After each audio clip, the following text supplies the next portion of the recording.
It started in a garage with a borrowed desk, a rickety door, and a man who saw the future before anyone else did.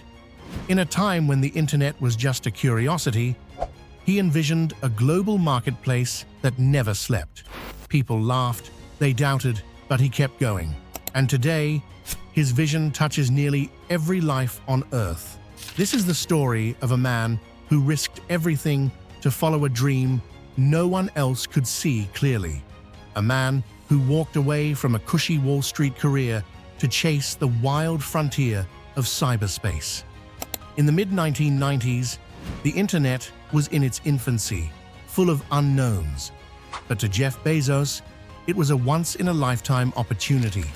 He didn't just want to sell books. He wanted to build the infrastructure of the digital age. The company he founded in a garage in Bellevue, Washington, has become one of the most powerful and controversial forces in modern business. This is the rise of Amazon. And the man behind it, he didn't just play the game, he changed the rules entirely. This is the man who defied the odds, the rise of Amazon. Chapter 1. The Curious Kid Who Dreamed in Galaxies. Jeffrey Preston Bezos was born on January 12, 1964, in Albuquerque, New Mexico. His mother, Jackie Gies, was just 17, a high school student balancing homework with motherhood. His biological father, Ted Jorgensen, was a bike shop owner who exited the picture early, leaving Jackie to raise Jeff on her own. She later married a kind, quiet man named Miguel Bezos, a Cuban immigrant who had fled Havana at age 15 with nothing but a suitcase and determination. Miguel adopted Jeff, and they moved to Houston, Texas, where Miguel worked as an engineer at Exxon. Jeff took his name and inherited his relentless work ethic. From the start, Jeff wasn't like other kids. He showed an early fascination with how things worked, disassembling his crib as a toddler, rigging electrical alarms to keep siblings out of his room, and building homemade gadgets in the garage. By high school, Bezos had already started his first business, the Dream Institute, a summer camp for 4th to 6th graders focused on space exploration and deep thinking. Even then, he spoke of humanity colonizing space, not just as a fantasy, but as a goal. He went on to attend Princeton University, majoring in electrical engineering and computer science. But it wasn't the Ivy League prestige that shaped him. It was how he approached problems with laser precision and tenacity. Professors remembered his insatiable drive. He worked long hours, not for grades, but for mastery. After graduation, Bezos passed on high-paying tech jobs to work at a telecommunications startup. Later, he joined the elite hedge fund D.E. Shaw on Wall Street, where he was quickly promoted to senior vice president. At just 30 years old, Jeff had a corner office and a career most people would kill for. But he wasn't content. Deep down, a spark was growing, something big, something world-changing, and it was about to collide with the internet. Chapter 2. The Leap of Faith, Betting It All on the Internet. It was 1994, and something caught Jeff Bezos' eye, a statistic that would change everything. The internet was growing at a rate of 2,300% per year. That number hit him like a bolt of lightning. He couldn't shake it. He kept thinking, what kind of business could ride that wave? Sitting in his corner office at D.E. Shaw, he drafted a list of ideas. Online retail was still uncharted territory, but books made sense. They were standardized, easily shipped, and the market was massive. Millions of titles, far more than any physical bookstore could hold. Bezos saw the potential not just for a bookstore, but for the world's biggest online store. But it came with a cost. To chase that vision, he would have to leave behind a stable job, risk his finances, and step into the unknown. When he told his boss, David Shaw, the man reportedly tried to talk him out of it. Bezos later called it the best decision with the worst risk profile. So, Jeff and his wife Mackenzie packed up and drove from New York to Seattle. Along the way, Bezos mapped out the business plan for what would become Amazon. They arrived in Washington with a dream, a Datsun, and a garage that doubled as the company's first office. Bezos worked from a makeshift desk, a door bolted to sawhorses. He hired a small team, mostly friends and ex-colleagues, and set out to build the software that would become Amazon.com. Their mission was clear: become Earth's most customer-centric company. On July 16, 1995, Amazon.com went live. Within 30 days, they were shipping books to all 50 states and 45 countries. The company's name, a reference to the massive Amazon River, was chosen to reflect scale and ambition. It wasn't smooth sailing. There were bugs, crashes, and logistical nightmares. Jeff himself packed boxes, drove shipments to the post office, and answered customer emails. But every challenge was met with tireless effort and a deep belief in what they were building. The journey had begun, and soon the world would take notice. Chapter 3. The Storm Years, Critics, Collapse, and Comebacks. As Amazon entered the late 1990s, its pace was electric.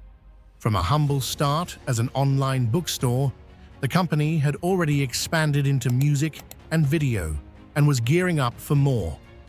Revenue shot to $15.7 million in 1996, then exploded to $148 million in 1997.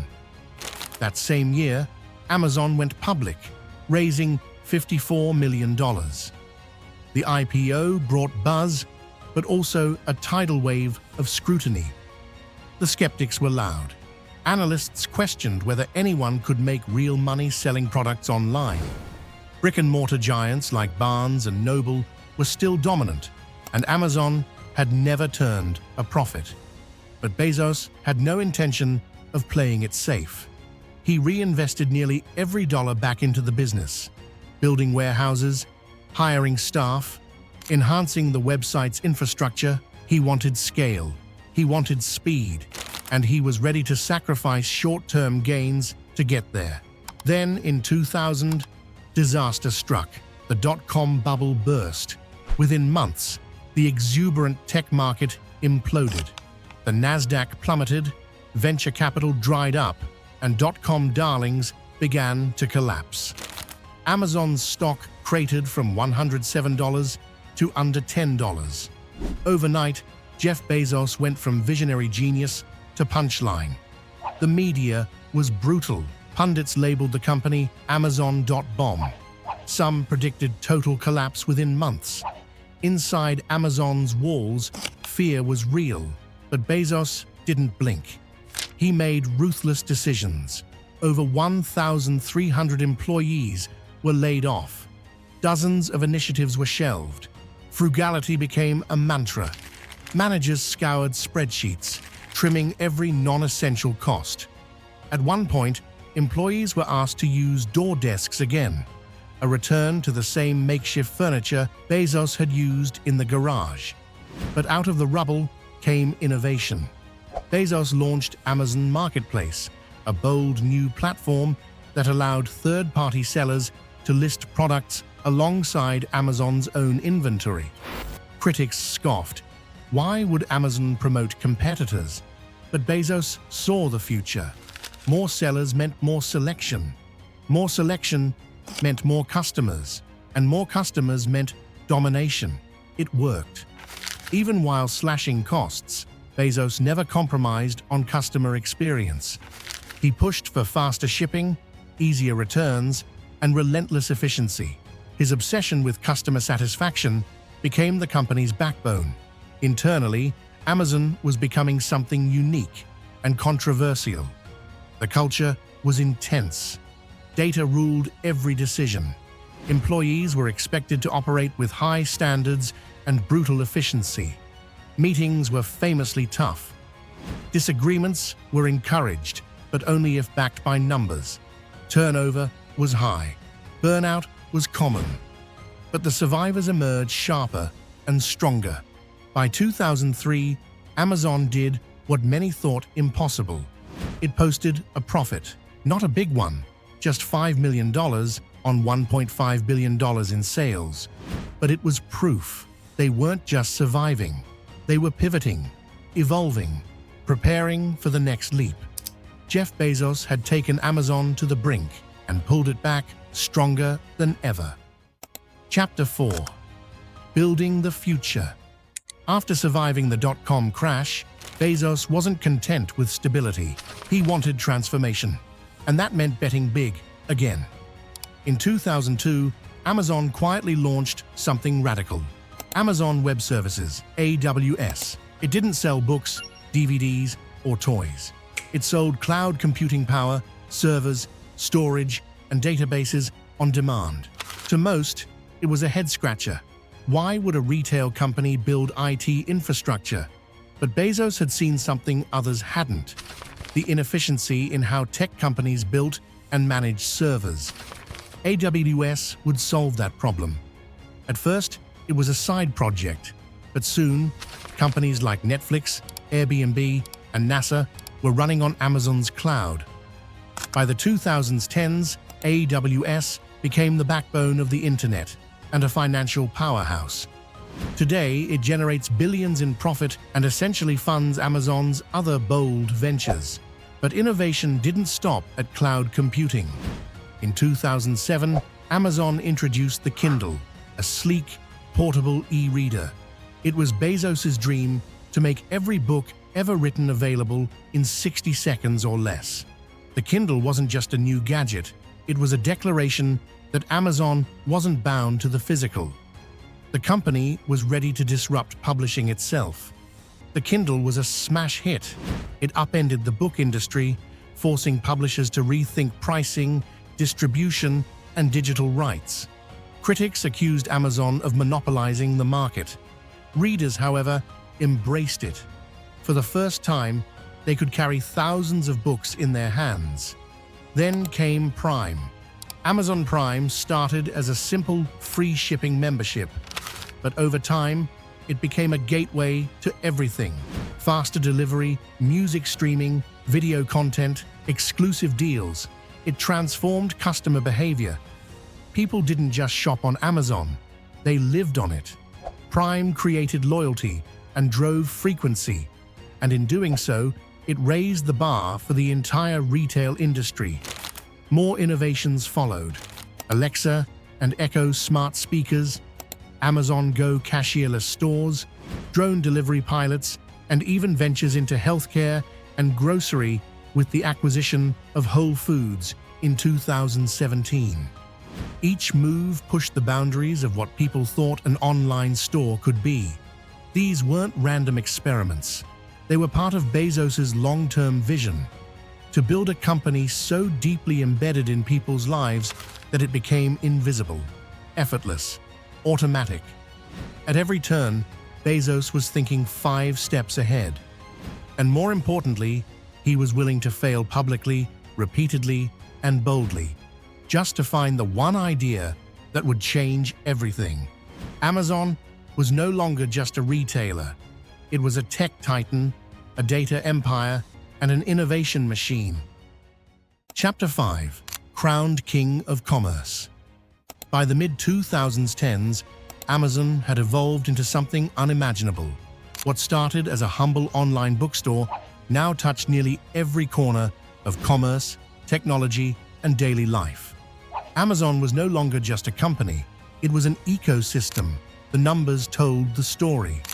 From $510,000 in 1995, annual revenue soared past $386 billion by 2020. Amazon's market value exceeded $1.5 trillion. What once operated out of a garage now ran on a vast network of fulfillment centers, artificial intelligence systems, and a logistics arm capable of delivering millions of packages per day. Few companies in history had grown so fast or reached so far. Bezos himself became a symbol of modern capitalism. He topped the Forbes billionaire list with a net worth surpassing $200 billion. Once packing boxes himself, he now owned a fleet of private jets, a space company, and some of the most valuable real estate on Earth. Yet, his core message hadn't changed. He reminded employees and shareholders alike it's still day one. A philosophy that emphasized innovation, urgency, and never resting on success. Amazon's acquisitions only expanded its reach. Twitch gave it a stake in gaming. Whole Foods launched it into the grocery world. MGM brought entertainment content under its roof. Ring added security to its digital ecosystem. The company wasn't just selling things, it was shaping industries, disrupting business models, and dictating consumer expectations. With success came recognition. Bezos was named Time's Person of the Year in 1999. He ranked repeatedly as one of the world's most powerful people. Harvard Business Review crowned him the best-performing CEO of the decade. He appeared on magazine covers, gave TED Talks, and was profiled in documentaries and biographies. But the praise wasn't universal. Amazon faced growing scrutiny over working conditions, especially in warehouses where workers reported grueling hours and pressure to meet aggressive quotas. Its market dominance raised antitrust concerns. Lawmakers began investigating Amazon's treatment of third-party sellers and use of private data. Bezos was called before Congress, grilled about the company's competitive tactics and ethical responsibilities. Still, under the weight of controversy, Amazon continued to grow and innovate. Bezos remained unapologetically focused on customers and the long term. "We are willing to be misunderstood for long periods of time," he once said. That patience and persistence paid off. In 2021, after more than 2 decades as CEO, Bezos stepped down from the role and became executive chair. He passed the torch to Andy Jassy, the architect behind AWS, signaling that Amazon's next era would be just as ambitious. But even in stepping back, Bezos wasn't slowing down. His focus shifted to space travel through Blue Origin, climate philanthropy, and owning the Washington Post, extending his influence far beyond e-commerce. Chapter 6. Reprogrammed Modern Life. Jeff Bezos didn't just build a company, he reshaped the way the world shops, works, and even thinks about time. His influence extends far beyond Amazon's website or warehouses. It's embedded in the fabric of modern life. Before Amazon, online shopping was a novelty. Today, it's a reflex. Bezos didn't invent the internet, but he saw its potential with unmatched clarity. He turned convenience into an expectation and speed into a standard. 2-day shipping isn't a luxury anymore. It's the baseline. That shift in consumer behavior, it started with Amazon. But his legacy isn't limited to retail. With AWS, he created the foundation for the modern internet. Companies large and small, Netflix, Airbnb, NASA, run on Amazon's cloud. Entire industries now depend on a service that didn't exist before 2002. In doing so, Bezos turned Amazon into the invisible engine of the digital world. Even in space, his mark is growing. Through Blue Origin, Bezos has poured billions into making space travel more accessible. His goal, to move heavy industry off Earth, preserve the planet, and unlock a future among the stars. It's an audacious vision. But then, so was Amazon. Of course, not all legacies are neat.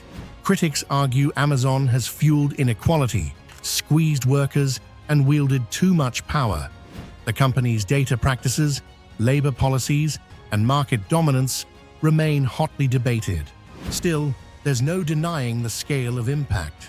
Bezos changed commerce, redefined infrastructure, and proved that relentless vision paired with relentless execution can change the world. He once said, If you decide that you're going to do only the things you know are going to work, you're going to leave a lot of opportunity on the table. That mindset built Amazon, and it's why Jeff Bezos, love him or hate him, will be remembered as one of the most influential figures of the 21st century. From a borrowed desk in a garage to building one of the most powerful companies in the world, Jeff Bezos' journey is a testament to bold vision and relentless drive. He didn't just follow trends, he created them. And in doing so, he changed how we live, shop, and dream about the future. If this story inspired you, hit that subscribe button and turn on notifications. Drop a comment below. And don't forget to check out our other videos about the pioneers who are shaping our world. Thanks for watching. See you in the next one.